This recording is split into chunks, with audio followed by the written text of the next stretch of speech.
In this video, we're going to take you through an attachment that can be used in conjunction with the wall prop. Now, if you haven't seen the wall prop video to this point, you're going to want to look at it first so you can have an understanding of what we're covering in this video. We call this section the Denver attachment, and it's used specifically to practice the Denver drill. Now, in this video, we're not going to take you through any of the Denver drill techniques or variations that are out there. I simply want to cover the construction and the features of this section of the prop. To understand the construction of this prop, you have to recall or remember the space limitations that the Denver Fire Department was working within when they were trying to rescue Wayne Park. Remember, they were working in a small room that was congested with filing cabinets and shelving units. They gave them a floor space of 28 inches from left to right. They had a window sill height of 42 inches off the floor. The opening of the window was 20 inches wide by 40 inches high. So they were working within a very confined and restricted area. Every Denver drill prop that has been created ever since is designed to replicate or recreate those same space limitations. And this prop is no different. What's nice about it is that it interfaces or connects directly to the wall prop. And just like the wall, there isn't one component that's longer than 8 feet or wider than 4. So it's extremely portable. You can transport it along with the wall in the back of a pickup truck. Again, 1 to 2 firefighters can set it up and break it down in minutes. When we look at the various sections, there's 3 components to the Denver attachment. You have 2 walls.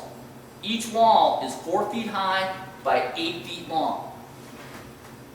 The deck is 18 inches off the ground. So that 18 inches gives us a 42-inch high sill. Remember, the wall prop sill is 5 feet or 60 inches off the ground. The outside width of the deck, or outside dimensions, is 36 inches or 3 feet wide. When you place the walls on top and connect them to the deck, you have an inside space of 28 inches. The cross brace here is just used to prevent separation of the back of the wall. When we go to the window side, remember, again, to recall dimensions of the wall prop, the exterior base opening of the window is 24 inches. We have 2 spacer blocks in place right now, so we have a window width of 21 inches. What's nice about the wall prop is that we can add these spacer blocks, as many as we like, and reduce that window width. Again, we'll go down as narrow as 16 and a half. The other thing that's nice about the spacer blocks is you don't have to stack them uniformly. You can stack them all on one side and offset your window opening and make it more challenging. We also have the sill riser block. Remember, that's used in conjunction with 2 spacer blocks for the 21-inch opening. So you can add the spacer block, and now you've just raised that base 42-inch high sill to 52 inches. So depending on how challenging you want to make the Denver drill, you just add in additional spacer blocks or the sill riser block.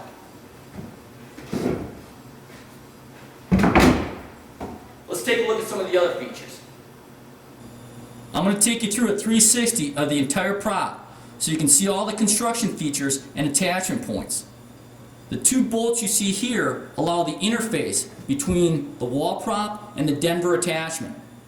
The bolts are 3/8 inch in diameter and 7 inches long, so they go completely through the wall prop and connect to the walls of the Denver attachment.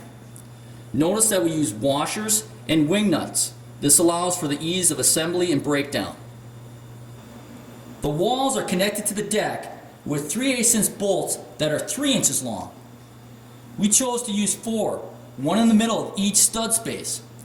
Keeping in mind that the top side of the wall has a lot of torque placed on it during training, so we just want the additional strength and redundancy.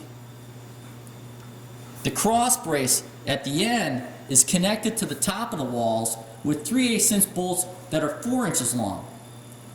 You'll notice that there's numbers that correspond with each section. This again just allows easier assembly.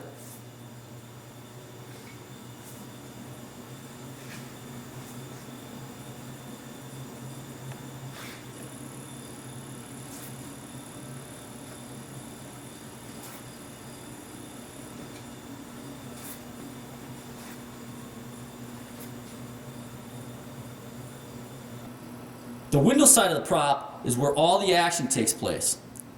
The sill fascia plate makes it easier for the holes of the wall prop and the Denver attachment to line up.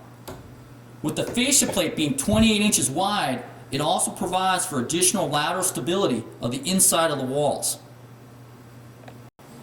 Here's a visual of the sill riser block in place.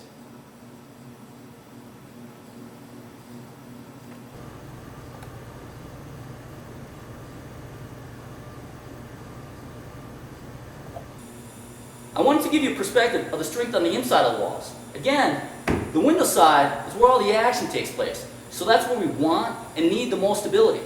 And we have it. With the sill fascia plate and the bolts connecting each section, I can hit on each side of the wall. Now I really don't have any movement or deflection on this end. But I lose some of that as I move toward the end of the prop. You can see I have a little bit more lateral instability. And that's why we added the bolts, the additional bolts, to connect the walls to the deck, as well as the cross brace, to compensate for some of that torque. Now, if that concerns you, you're going to have to add additional bracing. But I can tell you to this point, we haven't had a problem. Here's what the bottom of the prop looks like. We use 6 4x4s to support the deck. They're just shy of 17.5 inches each. I don't know if you can see it, but here are the heads of the bolts that connect the deck to the sidewalls. Again, we chose 8.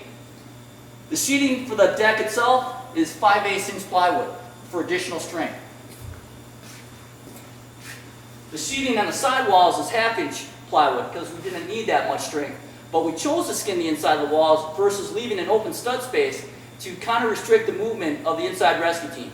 If the stud space was open, they could project out an elbow or a leg and have a little bit more room to move, and we wanted to prevent that. And finally, here's a Denver attachment broken down for storage or transport.